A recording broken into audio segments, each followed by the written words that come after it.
किसी उम्मीदवार ने दूसरे के खिलाफ बात नहीं की। दानियाल अजीज भाई हैं, वो एक हल्के के टिकट पर नाराज हुए।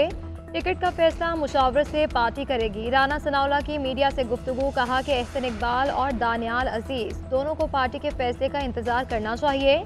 ऐसे उम्मीदवार का इंतखाब करेंगे जो पार्टी को सीट जीत कर दे। सरबराह पीटीआई के बाजवा और डोनाल्ड लू को बतौर गवाह बुलाने के सवाल पर कहा कि बाजवा को बुलाने या ना बुलाने का फैसला अदालत करेगी। ये शख्स झूठा है और हर रोज झूठ बोलता है।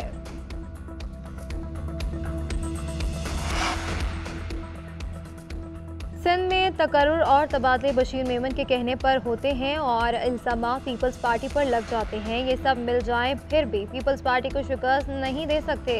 पीपल्स पार्टी रहनुमा सईद गनी की नून लीग पर तनकीद, बोले कराची समेत पूरे सिंध से लोग पीपल्स पार्टी में शामिल हो रहे हैं। पीपल्स पार्टी की मकबूलियत इनको हजम नहीं हो रही। पुलिस और ब्यूरोक्रेसी पर दबाव डाला जा रहा है। सियासी जमात की जानिब से धमकियां नामुनासिब रवैया है। मुस्तफ़ा कमाल की धमकी आमेज तकारीर का नोटिस लिया जाए। चीन और पाकिस्तान के दरमियान सीपैक के लिए मुआवनत जारी रहेगी। जो समझते हैं कि तरक्की को ताकत से रोक लेंगे, इनकी गलत फहमी जल्द दूर होने वाली है। हमारे जवान सीने पर गोली खाएंगे, किसी चीनी बाशिंदे को नुकसान नहीं पहुंचने देंगे। वज़ीर आज़म का ग्वादर में तकरीब से खिताब, कहा कि IMF से मुज़ाकरात वक्त से पहले शुरू हो गए, जो अच्छा शगुन है। उम्मीद है मामलात बेहतरी की तरफ जाएंगे।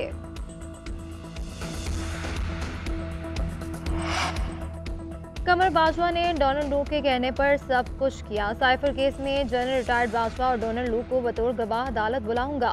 सरबराह तहरीक इंसाफ की कमरा अदालत में गुफ्तगू, कहा मुझसे कोई मुलाकात हुई, ना किसी ने मुज़ाकरात किए। 9 मई लंदन प्लान का हिस्सा था। मुझे प्लान के तहत गैर आनी तौर पर पकड़ा गया। कसम उठाने को तैयार हूँ। बुशरा बीबी को इस दिन देखा जिस दिन मेरा निकाह हुआ था। वाज़ेह तौर पर कह रहा हूँ कि इलेक्शन PTI ही जीतेगी।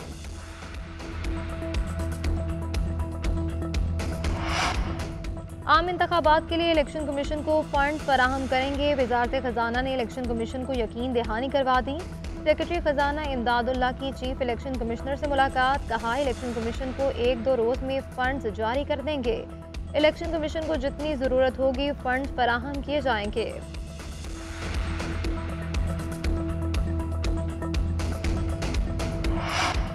चीफ जस्टिस काजी फायज ईसा की सरबराही में जुडिशल कमीशन का इजलास। जस्टिस अकील अहमद अब्बासी की बतौर chief justice Sindh high court नामजदगी पर गौर।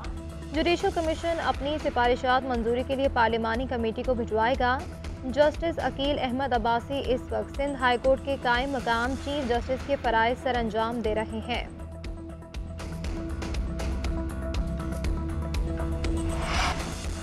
अंडरपासेस की खूबसूरती का दुनिया में कोई तस्वर नहीं। दुनिया अंडरपासेस देखने नहीं आती। शहर में तामीरात बहुत हो रही हैं। LDA मौसम के लिहाज से तामीरात के हवाले से इकदाम करे। इस मौके तदारुक के लिए समाअत के दौरान लाहौर हाई कोर्ट के रिमार्क्स। जस्टिस शाहिद करीम ने कहा कि कवानीन की खिलाफ वर्जी करने वाली फैक्ट्रियों को 10 लाख रुपए जुर्माना करे। अफसरान बाकायदगी से कारखानों का दौरा जारी रखें। गफलत के मुर्तकिब अफसरान के खिलाफ तौहीन अदालत की कार्रवाई करूंगा। मजीद समाअत 8 दिसंबर तक मुलतवी कर दी गई।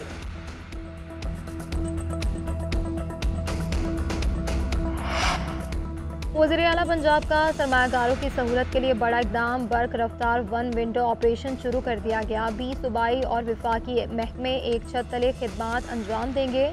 मोहसिन नकवी ने बिजनेस फैसिलिटेशन सेंटर का इफ्तिताह कर दिया। काउंटर्स का मुआयना, सहूलियात से मुतालिक मालूमात ली। मोहसिन नकवी का कहना है कि सेंटर सरमायाकारों को सहूलियात फराहम करेगा। सिर्फ लाहौर नहीं, दीगर शहरों में भी फैसिलिटेशन सेंटर्स बनाए जाएंगे।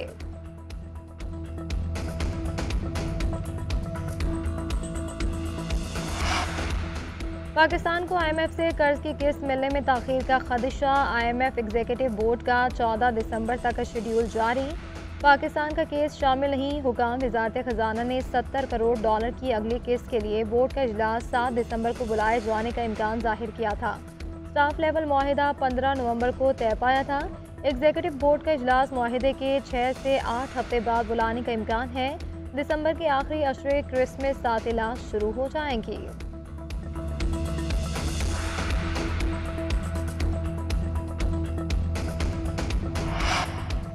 लाहौर में गुर्दों की गैर कानूनी पैवंदकारी का एक और स्कैंडल। पुलिस ने नौकरी का झांसा देकर गुर्दे निकालने वाला गैंग पकड़ लिया।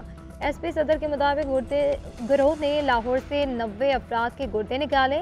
मुल्जिमान का टारगेट गरीब और भट्टा मजदूर रहे। मुल्जिमों को नौकरी का झांसा देकर इस्लामाबाद ले जाया जाता था। 4 मुल्जिमों को गिरफ्तार किया जा चुका है। गैर कानूनी पैवंदकारी में मुलव्वस डॉक्टर्स की गिरफ्तारी के लिए कोशिशें की जा रही हैं।